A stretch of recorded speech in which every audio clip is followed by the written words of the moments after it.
पिछले कुछ वर्षों में पूरी पृथ्वी पर मनुष्य जाति के स्वास्थ्य में जो बड़े परिवर्तन आए हैं उनका ख्याल करें तो फिर हमको स्वस्थ रहने की दिशा में कौन से कदम उठाना चाहिए वह स्पष्ट हो सकेगा। आज से 50 साल पहले जब मैं मेडिकल कॉलेज में पढ़ता था उस समय न्यूट्रिशन डेफिशिएंसी की बीमारियां ज़्यादा हुआ करती थीं। सन 1975 में भारत की औसत उम्र 27 साल थी, 27 ईयर्स। 1975 में हमारे देश में जितने बच्चे पैदा होते थे उसके 50% 14 साल की उम्र के पहले समाप्त हो जाते थे। अब इन 50 सालों में कितना ड्रास्टिक चेंज हुआ है आप स्वयं देख सकते हैं। निश्चित रूप से आर्थिक उन्नति हुई है, न्यूट्रिशन के बारे में समझ बढ़ी है, लोगों की जानकारी बढ़ी है, बेहतर खाना हम खा रहे हैं, भोजन उपलब्ध हुआ है, पहले इतना भोजन ही उपलब्ध नहीं था, शारीरिक श्रम पहले बहुत करना पड़ता था, आधुनिक मशीनों के आ जाने की वजह से परिश्रम में बहुत कमी हो गई है। सब कुछ उलट पुलट हो गया। जो पहले जो था प्रकृति प्रदत्त उससे ठीक विपरीत स्थितियां बन गईं। औसत आयु बढ़ गई बहुत ज़्यादा। अब देखिए कहाँ से कैसी प्रॉब्लम्स खड़ी होती हैं। समझिए 18 साल की उम्र तक हड्डियों की लंबाई बढ़ती है, वजन बढ़ता है, उसके पश्चात लंबाई नहीं बढ़ने वाली। अगर हम उतना ही खाना खाते जाएंगे जितना 18 साल के पहले खा रहे थे तो हमारी केवल चौड़ाई बढ़ेगी, मोटापा बढ़ेगा और मोटापा जन्य बीमारियां वो आ जाएंगी। खाने की आदत पड़ गई हमारी बचपन में, जिस समय भोजन की बहुत ज़रूरत थी क्योंकि शरीर का निर्माण हो रहा था। आप अनुमान लगाइए, जब गर्भाधान हुआ उस समय एक छोटी सी सेल थी जिसका वजन भी नापना मुश्किल है, कुछ माइक्रोग्राम, जिसको आंखों से देखा भी नहीं जा सकता, और 9-10 महीने में 2.5 किलो 3 किलो का बच्चा हो गया। लाखों गुना वजन बढ़ गया, 10 महीने में लाखों गुना बढ़ा। जन्मने के पश्चात 6 महीने में 100% वजन बढ़ जाता है। 2.5 किलो का बच्चा 5 किलो का हो जाएगा 6 महीने में। आप देख रहे हैं कितनी फास्ट स्पीड है ग्रोथ की। 18 साल तक जितनी लंबाई बढ़नी थी बढ़ चुकी, जो जो अंग बनने थे सब ठीक से बन चुके। अब केवल फैट डिपॉजिट होगी और मुश्किल ये कि हमारी आदत पड़ गई भोजन करने की, वो जो हम 8-9 साल से लेकर 18 साल तक कर रहे थे। उस समय बहुत भाग दौड़ थी, खेल कूद था, बहुत परिश्रम था। हम खाना वही खाते जा रहे हैं और हमारे शरीर की ज़रूरत है नहीं, परिश्रम दिनों दिन कम होता जा रहा है। नौकरी करने के पश्चात या व्यवसाय शुरू करने के पश्चात लगभग सारे परिश्रम खत्म हो जाएंगे, खेल कूद भी बंद हो जाएगी और भोजन हम वही करते जा रहे हैं। ये भोजन कहाँ जाएगा? निश्चित रूप से उन्नत देशों में, और अब हमारे देश में भी शुरुआत हो गई, ओवर न्यूट्रिशन की बीमारियां। 50-60 साल पहले अंडर न्यूट्रिशन की बीमारी थी, भोजन की कमी थी, गरीबी थी और ठीक ठीक जानकारी भी नहीं थी क्या खाना चाहिए क्या नहीं खाना चाहिए। अब इसमें बड़ा बड़ा परिवर्तन आया, खूब भोजन उपलब्ध है। अब जो बीमारियों ने रूप लिया है, भले ही वो शारीरिक बीमारियां हैं किंतु मन की एक आदत से उत्पन्न हो रही हैं। हम अभी भी वैसा ही भोजन किए जा रहे हैं जो कि किशोर अवस्था में उचित था, उतने की कोई ज़रूरत ही नहीं है, वो केवल बीमारियां ही पैदा करेगा। अब ये मन की एक आदत है, हमको लगता है ये तो नॉर्मल, इतना तो हम खाते थे। भाई कब खाते थे आप? वो समय अलग था। 40 साल के हो गए, अभी भी आप उतनी खा रहे हैं जितना 16 साल की उम्र में खाते, तो बड़ी मुसीबत खड़ी हो जाएगी। क्योंकि परिस्थितियां बदल गईं, ऐसी परिस्थितियां पहले कभी नहीं थीं। यदा कदा राजा महाराजाओं के घर में, बड़े जमींदारों के घर में ऐसा हुआ करता था। सामान्य आदमी इतना श्रम करता था कि हमेशा भोजन की कुछ कमी ही रह जाती थी। आज परिस्थिति बदल गई, अब हमें समझदार होना पड़ेगा, वरना हम अपने आप को नुकसान पहुंचा रहे हैं। हमें स्वयं सतर्क होना होगा। अपनी पुरानी आदत पर एक बार पुनर्विचार करिएगा।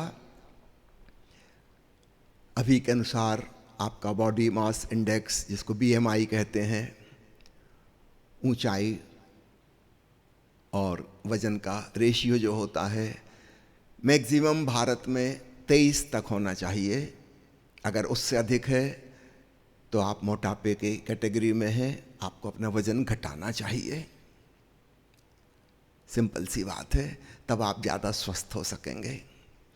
19 से लेकर 23 तक की रेंज भारत के लिए सामान्य BMI की रेंज है। अगर कोई 19 से कम है वही भी बीमारी है, और 23 से ज़्यादा है तो वह भी बीमारी के लिए रास्ता द्वार खोल दिए हैं। सावधान हो जाएं। तो अभी एक मानसिक आदत है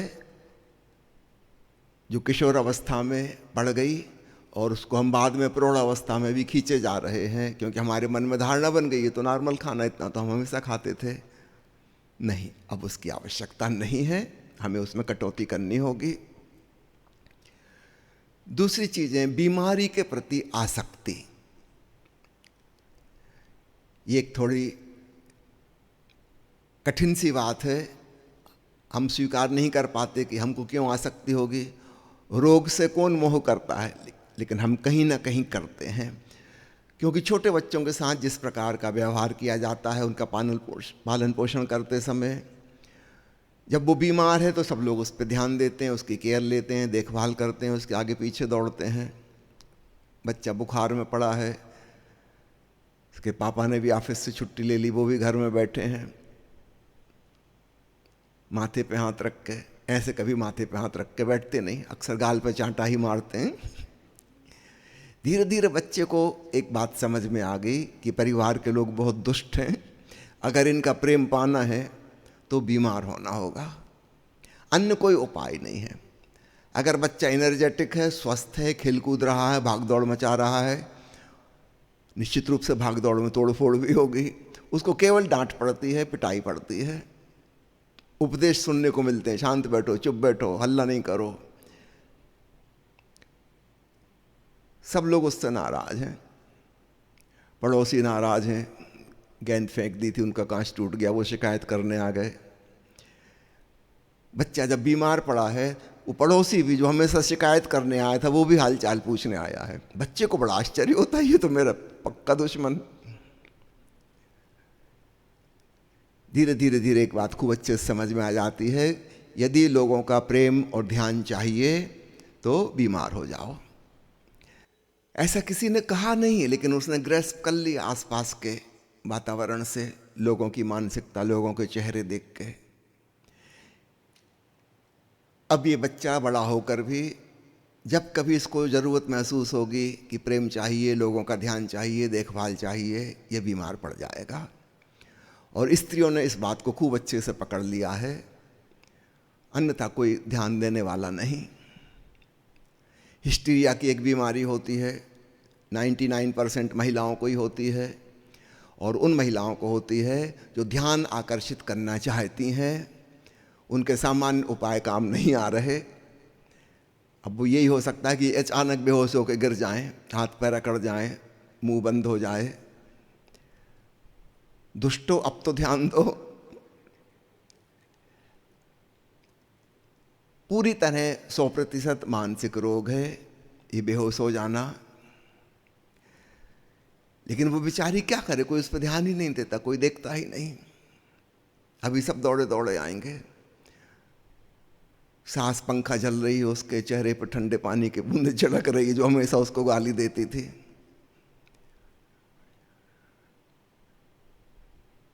अड़ोस पड़ोस तक खबर पहुंच जाएगी, एम्बुलेंस बुलाओ, अस्पताल ले जाओ, सब केयर ले रहे हैं। अब एक बार उसको समझ में आ गया कि ये ट्रिक है, हर 2-4 महीने में वो बेहोश होकर गिरेगी, इसका कोई इलाज नहीं हो सकता। उसकी एक जरूरत इससे पूरी हो रही है, एक मानसिक जरूरत। ऐसी बहुत सी बीमारियां हैं, हम चाह रहे हैं कि हमको वो हों। ये बड़ी ही रुग्ण मानसिकता है, लेकिन ऐसी है। अभी यूरोप के कैंसर विशेषज्ञ ने और एक मनोवैज्ञानिक ने मिलकर कैंसर के मरीजों पर कुछ प्रयोग किए और बड़ा हैरानी का अनुभव और निष्कर्ष हाथ में आया।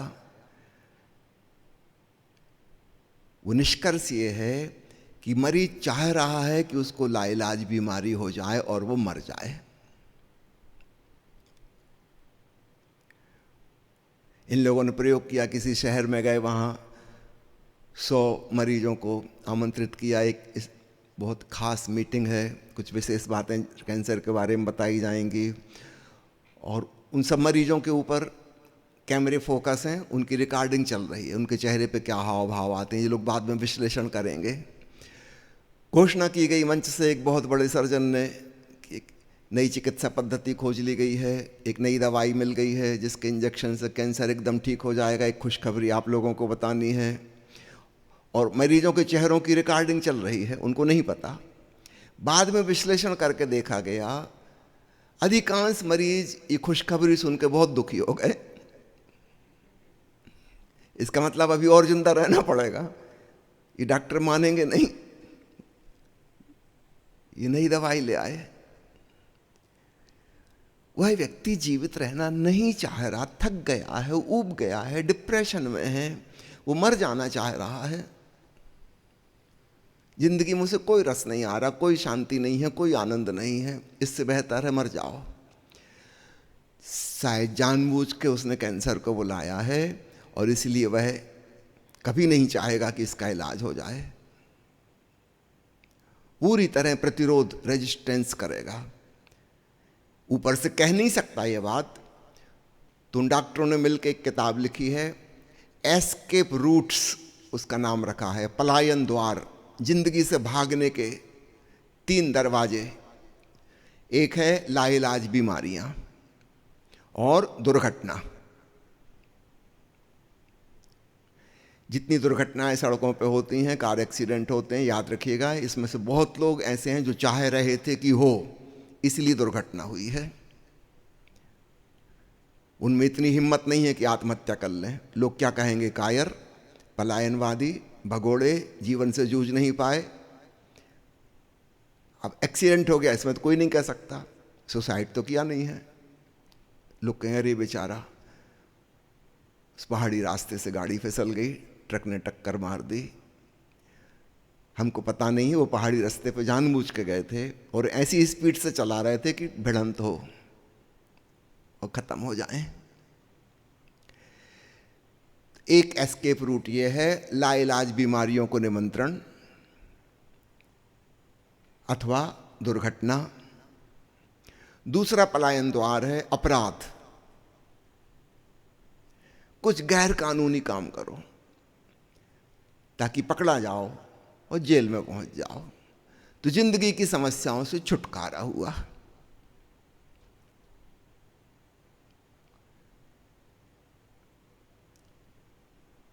घर की, परिवार की, सामाजिक उत्तरदायित्व, सबसे छुटकारा, जेल में बंद है।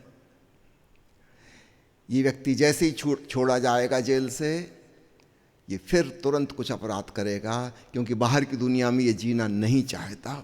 यहाँ बड़ी मुसीबतें हैं, बड़े तनाव हैं, बड़ा संघर्ष है, बड़ी प्रतियोगिता है।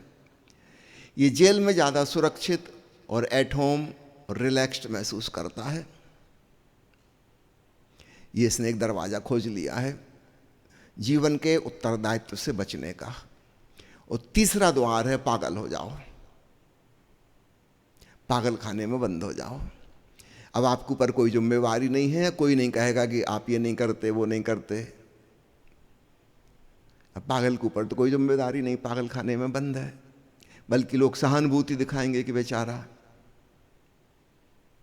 दिमाग खराब हो गया। नए अनुसंधानों से पता चलता है पागल खाने में बंद लोग, कारागृहों में बंद लोग, लाइलाज बीमारियों से ग्रस्त लोग और दुर्घटनाग्रस्त लोग ये चाहते हैं कि ऐसा हो। मैंने उस किताब के लेखकों को संदेश भेजा कि आप लोगों ने 3 पलायन द्वारों की चर्चा की है, एक और है पलायन द्वार, चूंकि पश्चिमी देशों में नहीं है, उसके बारे में मैं आपको बताता हूं, वो है सन्यास। भाग खड़े हो। ये पलायन द्वार बहुत अच्छा है, हजारों साल से प्रचलित है और रिस्पेक्टेड, आदरणीय भी है। किसी पागल को हम सम्मान नहीं देते, सहानुभूति जरूर देते हैं। अपराधी पे हम नाराज होते हैं, आदर तो नहीं देते। और ना ही कैंसर के रोगी को हम आदर देते हैं, ना दुर्घटनाग्रस्त लोगों को आदर देते हैं। भारत के लोगों ने एक और अद्भुत दरवाज़ा खोला है जहां जीवन के सारे उत्तरदायित्वों से भाग खड़े हो और आपको सम्मान भी मिले, सब जिम्मेवारियों से छुटकारा, कोई तनाव नहीं। महात्मा जी हो गए, ऊपर से आदर स्वागत सत्कार भी होगा।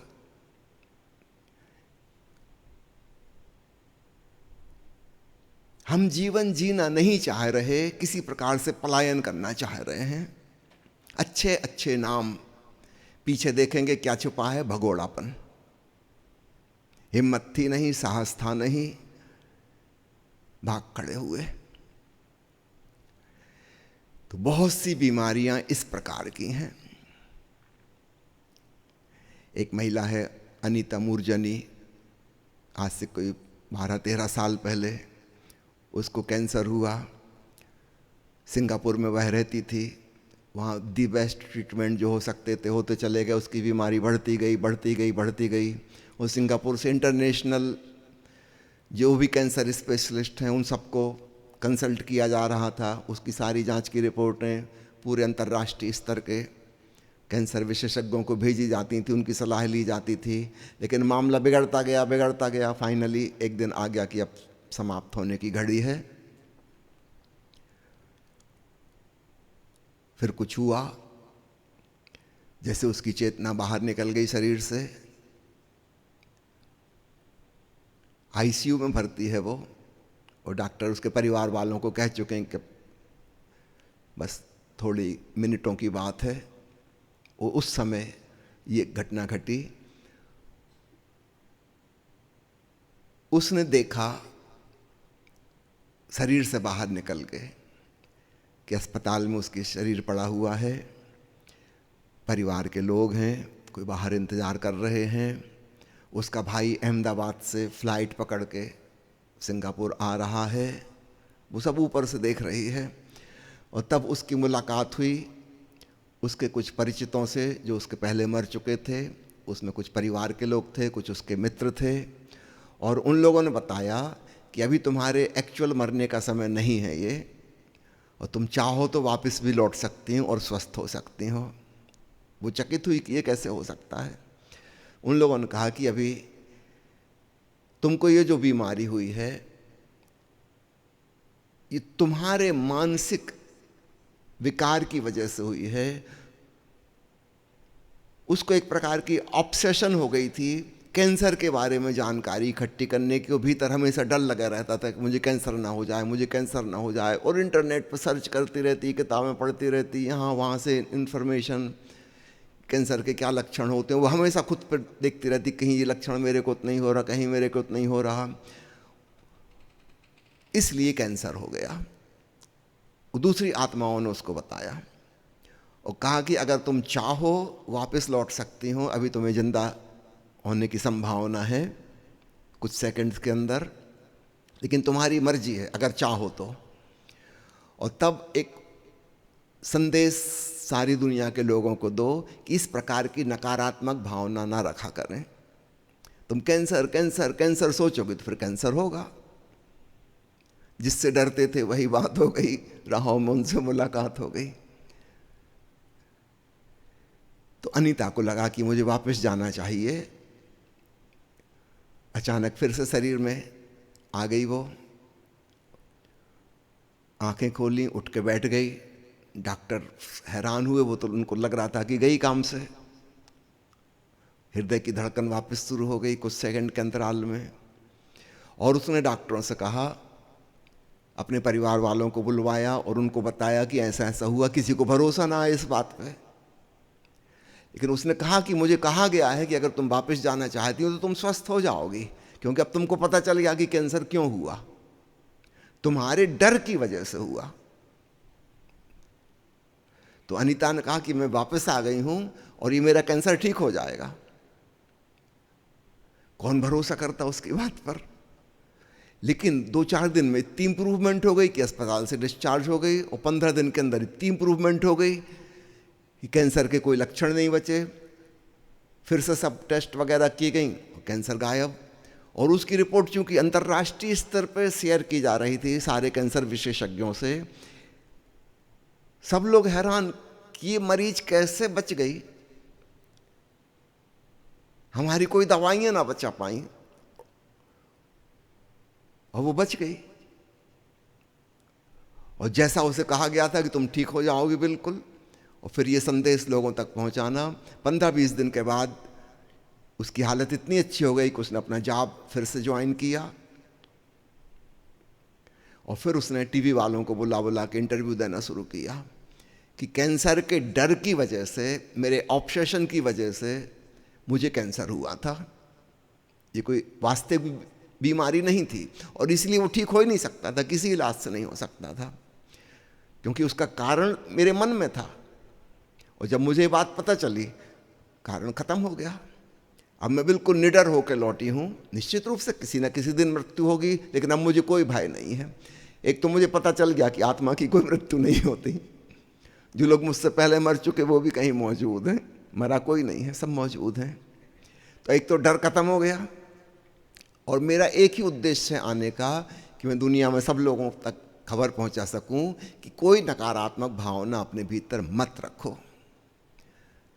अगर तुम नेगेटिव नेगेटिव सोचोगे तो फिर वो नेगेटिव होगा तुम्हारे सोच की वजह से। आकर्षण का नियम, द लॉ ऑफ अट्रैक्शन, तुम ही उस घटना को अपने पास बुला रहे हो। फिर उसने जगह जगह इंटरव्यू देने शुरू किए, अखबारों में, टेलीविज़न में, यूट्यूब चैनल पे। उसने खुद का अपना चैनल बनाया, जगह जगह टेलीविज़न में उसके खूब इंटरव्यू आए, और उसने क्लासेस लेनी शुरू की, किस प्रकार से हम भय से मुक्त हों और नेगेटिव विचार, नेगेटिव भावनाएं अपने भीतर ना रखें। हमेशा पॉजिटिव सोचें, सकारात्मक विचार, तब वैसा ही जीवन में होगा। तो प्यारे मित्रों, हमारी शारीरिक बीमारियां सिर्फ शारीरिक नहीं हैं, इस बात को खूब अच्छे से पकड़ना। बहुत सी चीज़ें हमारे मन से, हमारे विचार से आ रही हैं, और इसलिए उनका कोई इलाज संभव नहीं। बाहर से आई कोई बीमारी थी, मान लो चोट लग गई, घाव हो गया, मलहम पट्टी की जा सकती है, ठीक किया जा सकता। कोई इन्फेक्शन हो गया, कीटाणु आए, बैक्टीरिया, एंटीबायोटिक दी जा सकते हैं, ठीक किया जा सकता है। बाहर से कोई घटना घट रही है, विटामिन B12 की कमी थी तो B12 की गोली खाई जा सकती है, वो बीमारी दूर हो जाएगी। आयरन की कमी है कि प्रोटीन की कमी है, भोजन में छोटा सा परिवर्तन करने से वो ठीक हो जाएगी। मन से जो बीमारियां आ रही हैं, चूंकि इनका कारण ही नहीं पता और बाहर बाहर से हम इसको ठीक करने की कोशिश कर रहे हैं, तो बड़ा मुश्किल है, वो नहीं होने वाली। एक आदमी चिंताग्रस्त है, एंग्जाइटी में है, और इसकी वजह से उसके पेट में एसिड सिक्रीशन ज़्यादा हो रहा है, हाइपर एसिडिटी हो गई, पेप्टिक अल्सर हो गया, डुओडेनल अल्सर हो गया। अब कितना ही इलाज करो इस अल्सर का, महीना भर वो दवाई खाएगा, 3 महीने अच्छा रहेगा, 3 महीने बाद फिर वही स्थिति हो जाएगी, क्योंकि उसके मन की चिंता तो दूर हुई नहीं। जिस वजह से एसिडिटी बढ़ी थी वो वजह तो अभी ज्यों की त्यों मौजूद है। हमने एंटासिड देकर एसिड को न्यूट्रलाइज कर दिया तो टेम्पररी थोड़ा सी रिलीफ मिल गई, लेकिन एसिडिटी तो फिर बढ़ेगी, वो कहाँ जाएगी? चिंता तो मौजूद है, एंजाइटी मौजूद है। ठीक इसी प्रकार हमारे एप्रीहेंशन, फोबिया, भांति भांति के भय हमारे शरीर में बड़ी उथल पुथल मचा रहे हैं। जड़ मन में है, लक्षण प्रकट हो रहे हैं तन में, और आधुनिक मेडिकल साइंस बाहर से इलाज करने की कोशिश कर सकते हैं, भीतर की पकड़ उनके पास नहीं है और इसलिए इन बीमारियों पे कभी काबू नहीं पा सकते। तो बाहर से आ रही बीमारियों पे नियंत्रण करना बहुत आसान है, मेडिकल साइंस को काफ़ी सफलता मिल गई। मन से आ रही बीमारियों को ठीक करना डॉक्टर के बाहर है, औषधियों की पकड़ के बाहर है। ये तो हमको खुद ही समझना होगा, खोजना होगा और अपने भीतर पॉजिटिविटी पैदा करनी होगी।